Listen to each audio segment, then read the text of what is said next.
As we strive to be good neighbors with those who live around us, we need to be seeking after peace.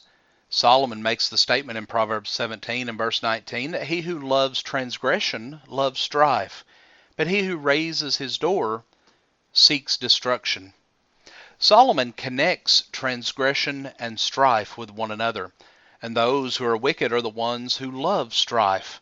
Therefore, those who are righteous ought to be striving to maintain peace with their fellow man. He goes on to say in chapter 21 and verse 10 of the book of Proverbs that the soul of the wicked desires evil, and his neighbor finds no favor in his eyes. Because the wicked man loves transgression and strife, he will be looking for trouble. Therefore, his neighbor finds no favor in his eyes. And one who is looking for something to criticize is going to find it, even if that charge is something that is unfair. But in contrast, the righteous man desires peace and goodwill among his neighbors. Therefore, he will work to maintain peace whenever such is possible. Solomon says, keeping away from strife is an honor for a man. But any fool is going to quarrel, Proverbs 20 and verse 3. And just as the wicked man desires evil and is looking for some reason to be critical of his neighbor, the fool is looking for some reason to argue with his neighbor. Though there are certainly occasions that warrant honorable discussion and debate, the fool seeks to argue simply for the sake of honoring.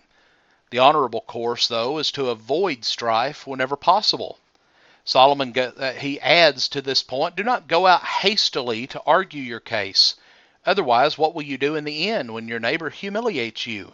Argue your case with your neighbor, and do not reveal the secret of another, or he who hears it will reproach you, and the evil report about you will not pass away. Proverbs 25, verses 8 through 10. But friends, all too often, men foolishly desire to make their private quarrel with a neighbor known to everybody else. Yet when we have a complaint against someone in a personal or private matter, we ought to go to that person first and try to resolve the issue. But instead, we immediately turn our private disputes into public quarrels. In doing this, we may be humiliated and receive reproach if we are the ones found to be in the wrong. It's better to keep private matters private whenever possible, rather than to risk our own reputation and threaten any hope of future peace with our neighbor. Solomon says that a man of violence entices his neighbor and leads him in a way that is not good, Proverbs 16:29. And the man of violence is one who seeks his neighbor's destruction. Through evil motives and wicked scheming, he entices his neighbor to follow after him. The man of violence will be punished by the Lord, as Solomon sets forth in Proverbs chapter 3, verses 31 through 33. And his neighbor that follows him is going to suffer the same fate. We read that a brother who is offended is harder to be won than a strong city, and contentions are like the bars of a citadel. Proverbs 18 and verse 19. It's very difficult to repair a damaged relationship. And Solomon uses the analogy of capturing a strong city to illustrate this point. No, this is a difficult task. It's easier than trying to win back one who has been offended. The contentions that arise between brethren, as Solomon says, are like the bars of a citadel, keeping out those who are unwelcome, such as the offending brother. And we should take care not to damage the relationships that we have with others. And often these severed ties are difficult to restore. And sometimes the damage is completely irreparable. And Solomon says, let your foot rarely be in your neighbor's house, or he will become weary of you and hate you. Proverbs 25 and verse 17.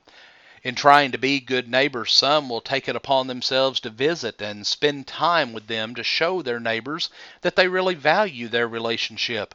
And oftentimes this is done with the best of intentions, but it can be interpreted much differently by one's neighbor. And while it is a very good thing to be friendly, we also need to respect the privacy of others and not impose when we are not welcome. If a neighbor has invited us into his home, then we must be careful not to overstay our welcome, or else the good feelings that he had for us become exhausted, and he learns to resent us. The Noble Searcher is a ministry of the Pyburn Street Church of Christ, and we thank you for joining us for our study today. If you have any questions or requests for lesson topics, please feel free to email us at Pyburn Street, that's Pyburn Street, at gmail.com. Or you can write to us at Pyburn Street Church of Christ, Post Office Box 187, Pocahontas, Arkansas, 72455. Friends, we thank you for being with us today, for studying God's Word with us, and we encourage you both today and every day to search the Scriptures daily.